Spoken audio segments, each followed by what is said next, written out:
Halo sedulur saya, assalamualaikum warahmatullahi wabarakatuh. Masih bersama saya di channel Bisa Kembang. Oke, pada kesempatan kali ini saya mau melakukan proses tahap lanjutan. Ini tahap kelima ya, untuk potong akar dominan bahan bonsai geometri. Hati-hati ya teman-teman, untuk satu bahan ini sangat rentan sekali.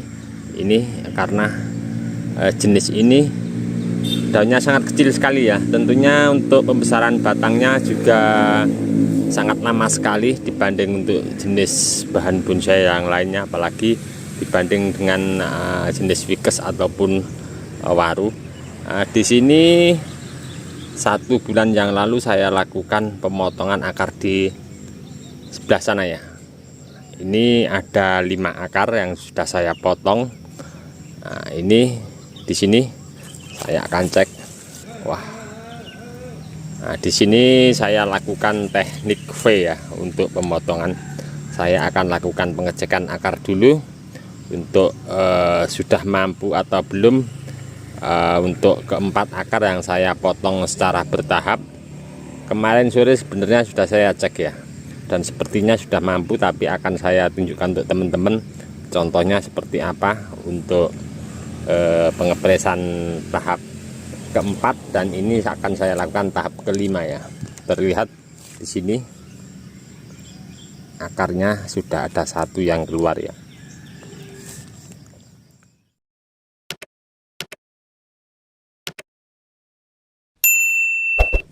Saya akan untuk melakukan pengecekan, dan untuk tahap awal nyampe tahap keempat sudah saya update ya keseluruhan untuk bagaimana teknik pengepresannya.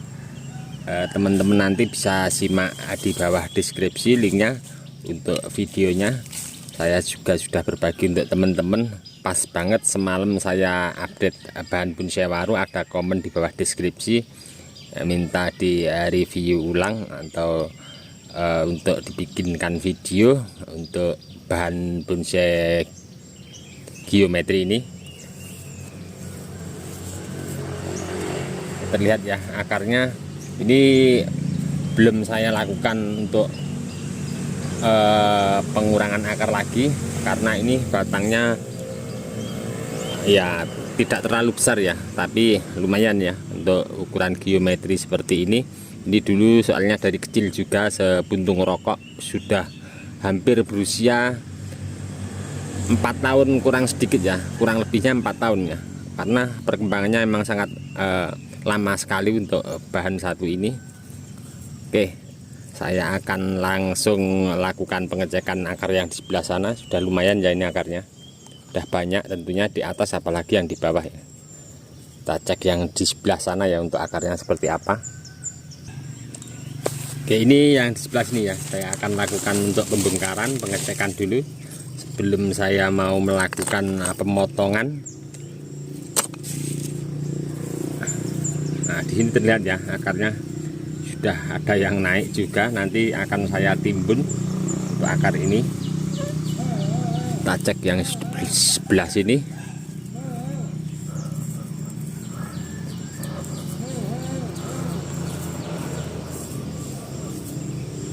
Sudah full ya. Ini yang di sebelah sini baru 1 bulan yang lalu saya lakukan untuk pemotongan. Coba kita cek nanti kalau ada 1-2 akar udah berani ya. Tapi untuk teman-teman sebelum melakukan pemotongan, karena ini akar dominannya tinggal 1 yang di sebelah sini, nanti saya akan potong. Untuk pengecekan pemancang kita harus perhatikan ya, karena di saat pemotongan tentunya akar-akar kayak gini masih sangat riskan untuk pohon ini, karena ini masih los pucuk untuk batang utamanya. Jadi pemancang kita harus perhatikan yang kuat, takut terkena angin karena ini musimnya hujan, cuaca tidak menentu. Untuk antisipasi saja, daripada nanti kita pas potong terus akar belum kuat mencengkeram ke tanah, akan roboh ya untuk batang utamanya. Saya mau cek untuk akar yang dominan, saya potong 1 bulan yang lalu ya. terlihat ya, di sini sudah ada akar satu. Tentunya yang lain akar putihnya tentunya banyak. Saya tidak akan banyak mengganggu untuk mengkorek tanah ini karena akarnya masih putih, rentan sekali. Oke, langsung saja saya mau melakukan untuk pemotongan tahap kelima. Tentunya ini tahap terakhir karena saya sisakan 5 akar dominan. Nah, di sebelah sini akan saya lakukan untuk pemotongan.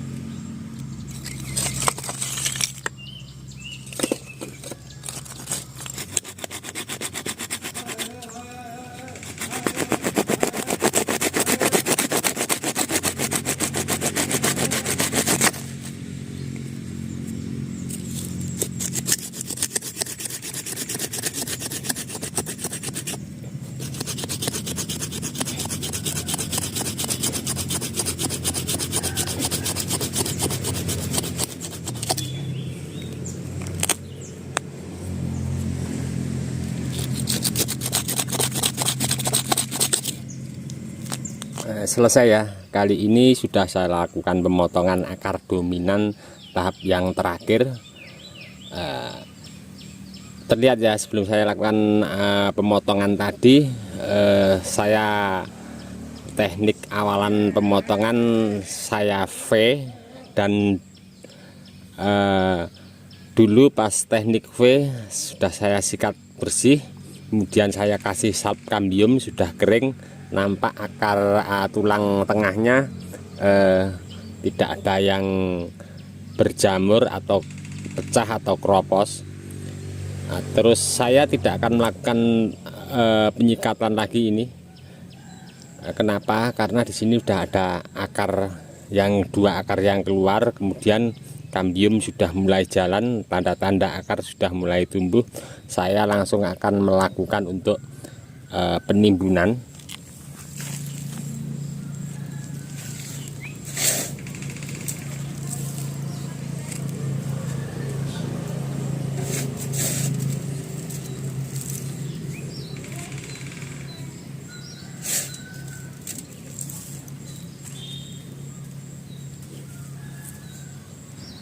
Seperti biasa ya, pengennya kita kalau melakukan potong akar, membuat anak cabang akar, tentunya kita pengennya akar cepat keluar maksimal ya. Saya pakai media tanam seperti biasa untuk mengejar pertumbuhan akar biar cepat keluar. Saya pakai pasir malang yang halus, kokopit, sama pasir ladu kali. Ini akan saya kembalikan penimbunan dengan tidak melakukan penutupan di atas biar terkena angin, oksigennya biar lancar ya. Nah, saya normalkan begini saja.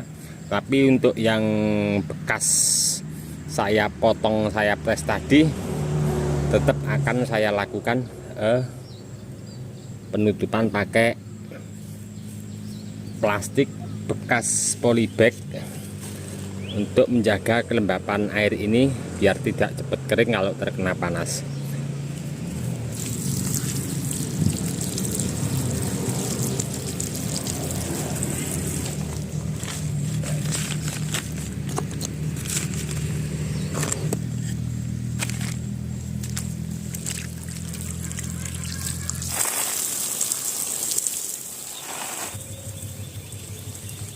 Setelah saya lakukan pemotongan akar dominan dengan menyisakan akar 5 secara bertahap, tentunya saya berharap nanti ke depan akar-akar dominan yang saya potong mampu mengeluarkan anak cabang akarnya.